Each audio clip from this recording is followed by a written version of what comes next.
Yo yo yo, salut les turfeuses, salut les turfeurs, bienvenue pour un nouveau pronostic de Benoît Requin. Ok, place au pronostic du Quintet du lundi 28 novembre, direction Paris-Vincennes pour le prix de Mêlée du Maine. 3 attelés, 2700 mètres, 16 partants, réunion 1, course 1, indice de confiance 3 sur 5. Petit retour sur le quintet du dimanche 27 novembre, on avait le 16, on avait le 5, le 10, le 12, et c'est qui le casseur de tickets? C'est le numéro 8 à 28 contre 1, qui était d'ailleurs sur ma liste des casseurs de tickets, repéré ce numéro 8. Oui, ce 8, je l'avais repéré, je l'avais mis sur la liste des casseurs, et il a fait quoi le 8? Bah, il a cassé. N'hésitez pas à mettre un pouce bleu si la vidéo vous a plu, vous aidez ainsi grandement la chaîne. Ok, c'est parti, on commence le pronostic et on commence avec le numéro 1, numéro 1, futur du chêne, et on écoute l'entraîneur Anthony Duperche. D'ailleurs, on aura tous les commentaires des entraîneurs. Hein. Voilà, personne n'est parti pêcher la carpe aujourd'hui, ça fait plaisir. Voilà, Barbero, il est parti tout seul, on s'en fiche, c'est pas du plat. Parce que Barbero, c'est du plat. Ouais. Ah, faut le savoir, bah oui. Bref, pas de pêcheurs aujourd'hui, c'est cool. Enfin, peut-être qu'il y en a, mais ils ont eu la présence d'esprit d'enregistrer avant. Et oui, c'est un interview enregistré. Donc ça fait plaisir quand même. Là, au moins, ils nous ont respecté un petit peu. Quand même. Ça, c'est bien. Enfin, bref. On écoute Anthony Duperche. Futur du chêne avait enregistré quelques performances intéressantes au printemps avant de connaître un passage à vide. Il n'a plus de marge de manœuvre et n'a pas toujours été très chanceux. Il me paraît toujours aussi bien à l'entraînement et l'engagement est favorable. Comme il ne s'élance pas très vite, il devra bénéficier de circonstances favorables pour accrocher une petite place. Ouah, il est pas content le petit. Vous l'entendez? C'est chaud quand même, hein. Ah, c'est pas facile de tourner dans ces conditions, moi je te dis. En tout cas, moi ce numéro 1, je l'ai pas retenu dans mon pronostic. Adalas à Maderchouch. On passe au numéro 2, Forbach ou Forbach, comme vous préférez, tiens. Ah oui, c'est H, en français Ch. Après, je sais pas, hein, comme vous voulez. On écoute Fabrice Lindrec. Ouais, Lindrec. Ouais, Lindrec. Je vois pas le R, qu'est-ce que c'est que ça? Enfin bref. Forbach a très bien couru en dernier lieu, mais n'a pas eu un parcours favorable, étant venu un peu trop tôt. Il aurait fini plus près s'il avait été caché. S'il est préservé, il sera bien sur cette distance plus longue. J'ai rattrapé le forfait car il a très bien travaillé. Avec un bon parcours, j'espère qu'il sera dans les 5 premiers. Eh bien, moi, ce numéro 2, je ne l'ai pas retenu, mais c'est quand même lui le chef de ma petite liste des possibles casseurs de tickets repérés, donc attention quand même. Oh là, le petit, il est pas content. Alors, moi, ce numéro 2, bah voilà, comme je vous ai dit, donc voilà, je vous l'ai déjà dit. Et il m'a troublé le petit aussi. Numéro جوج ما درتوش لاني عندك يقدر يغرس تشيكيتا. On passe au numéro 3. Moi, il me faudrait un bureau, un truc cloisonné, tu sais, sans bruit. Parce que là, c'est plus possible. Hein. Franchement, c'est abusé. Ah, il me respecte pas. Je te jure, je suis pas respecté, moi aussi. C'est un truc de fou. On passe au numéro 3, donc Élixir de Crène. Et on écoute Ernaud Zirmet. Oh, ouais, il m'énerve. Élixir de Crène a été un peu malade après son bel été. Il a connu un gros break de ce fait. Il a effectué une bonne rentrée à Laval. Cette course est assez proche. Il va évoluer sur la montante, mais n'est pas forcément au top pour cet engagement. Il a toujours été un peu moins performant l'hiver jusqu'à maintenant. Ici, il devrait très bien courir malgré tout et peut accrocher une place. Eh bien, moi, ce numéro 3 non plus, je ne l'ai pas retenu. Hein. On ne peut pas tous les retenir, hein, donc voilà. Maintenant, c'est quand même mon deuxième cheval de complément en cas de non partant, hein, donc il est encore plus dangereux que mes casseurs de tickets repérés. Eh oui, mes chevaux de complément, comme je vous ai dit, ils sont très très dangereux comparativement aux chevaux de la liste, qui eux-mêmes sont dangereux. Enfin bref. Voilà, donc méfiance. Ad numéro 3 درتشوف البلاصة ديال non partant والثاني فيهم عندكم. On passe au numéro 4, Fée Lucernaise, et on écoute Michael Charuel. Fée Lucernaise a bien couru face aux 6 ans, elle a eu un bon parcours et a fini correctement, elle m'a rassuré. C'est de bon augure pour ce quintet où elle a le droit d'être dans les 5 premiers, il faut qu'il y ait du train. Eh bien, moi ce numéro 4, voilà, lui c'est carrément lui mon gros regret. Donc si cassage il y a, pour moi ça vient de ce numéro 4. Voilà, c'est lui qui me fait le plus peur dans ceux que j'ai pas retenus, hein, effectivement. Puisque c'est mon cheval de complément en cas de non partant. Donc officiellement il n'est pas dans mon pronostic. Mais il est juste à côté. C'est-à-dire, si un non partant, c'est lui le remplaçant, comme dans un match de foot, tu vois. Il y en a, il se blesse. Hop, c'est qui le prochain qui rentre? C'est lui, c'est le numéro 4. Voilà, il attend, il s'entraîne. Là, il est en train de s'échauffer. Il se dit, vas-y. Ils sont tous partants? Ouais, pour l'instant, ils sont tous partants. Tu restes là, le 4. Tu vois comment il est, le 4? Il est comme ça. Dans sa tête, il est chaud, quoi. Donc, attention. النيميرو 4 تشاو درتو في البلاصه ديال لي نو بارتون هو الاول فيهم عندكم. On passe au numéro 5, Espoir du Noyer. Et on écoute Jean-Luc Bijon. Espoir du Noyer aurait pu finir plus près dernièrement s'il ne s'était pas retrouvé bloqué à la corde. En pratiquant la course d'attente, il faut s'attendre à ce genre d'aléas. Il est resté au mieux et se montre très régulier. L'engagement de lundi est favorable. Il n'aura pas les 6 ans à affronter. Il a encore sa place dans les 5 premiers.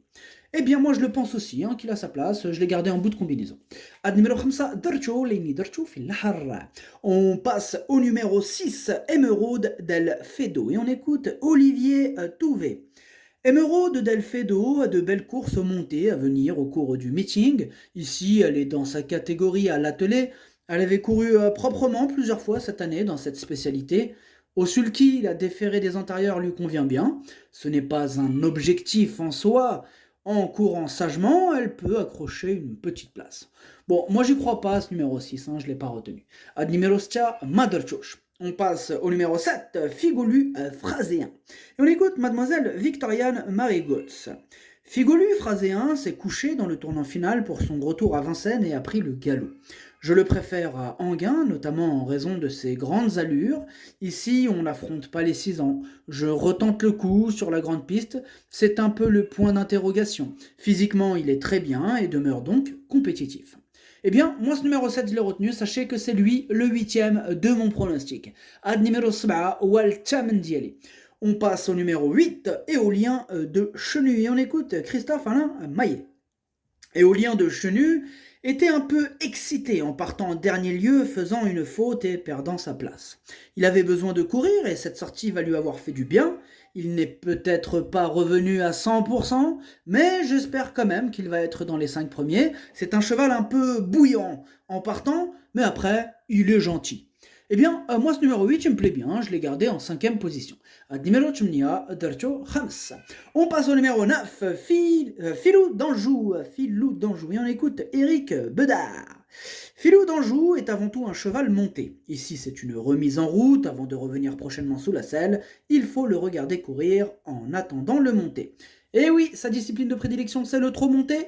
Je le raye. Ad numéro 7, Mabrichouche. On passe au numéro 10, Émoi spécial, et on écoute Yannick Henry. Émoi spécial étant ferré et devait rendre la distance la dernière fois. Était ferré et devait rendre la distance la dernière fois. Il a malgré tout eu un bon comportement, cette sortie lui a permis d'arriver au top pour cet engagement favorable et il a bien travaillé à gros bois. Il retrouve Fepson avec qui il a souvent rivalisé, mais je suis confiant. Il ne doit pas sortir des 3 premiers. Il peut faire mal ce numéro 10. Moi, il me plaît beaucoup. Il peut même gagner, vraiment. Il va y avoir, normalement, il devrait y avoir un beau match entre le 10 et le 15. Peut-être même avec le 12, parce que lui aussi, c'est la classe. Enfin bref, on y reviendra. Mais en tout cas, voilà, ce numéro 10, je l'ai gardé très haut en 2e position. Numéro 10, Darcho Tchani. On passe au numéro 11, Filou l'Auvergnat. Et on écoute Franck Leblanc. Filou l'Auvergnat tarde à retrouver son meilleur niveau, mais sa dernière course à Bordeaux est meilleure que les précédentes. Il a gagné en condition depuis, il me paraît mieux à l'entraînement. Face à des chevaux au top et affûtés, il n'aura pas la partie facile, mais il va courir en progrès. Vous entendez, là, Filou l'Auvergnat, attention à ce petit Filou, il commence à... Voilà, il atteint la bonne carburation doucement, tout doucement. Donc voilà, quand même, attention. Donc moi, je ne l'ai pas retenu, mais bon, pour les amateurs de champ réduit, histoire de feeling, question de feeling, donc voilà. Pourquoi pas dans un ticket coup de folie, pourquoi pas, après, tout est possible. Numéro 11, Madrchoch, Léni Libredelov chez Champ Réduit. On passe au numéro 12, Fame Music, et on écoute Mathieu Mottier. Fame Music a du temps entre ses sorties, ce qui permet de venir en progression.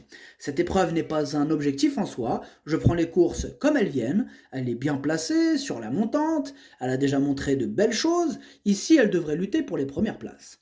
Mais carrément qu'elle devrait lutter, mais c'est la classe, Fame Music, attention, c'est la classe. En tout cas, elle peut faire très très mal elle aussi, elle peut même gagner, franchement elle peut, oui. Oh, je le dis, hein, elle peut gagner. Donc attention, hein, là, pour la première place, c'est pas vraiment fermé, hein. C'est plutôt ouvert pour la première place quand même. Même si j'ai établi un classement, il faut bien faire son choix au bout d'un moment. Mais voilà, hein, c'est pas non plus, c'était pas facile quand même. Donc je l'ai mis troisième. Ad numéro 12, Drcho Chalt. On passe au numéro 13, Evita Madrid, qui en écoute Stéphane Meunier.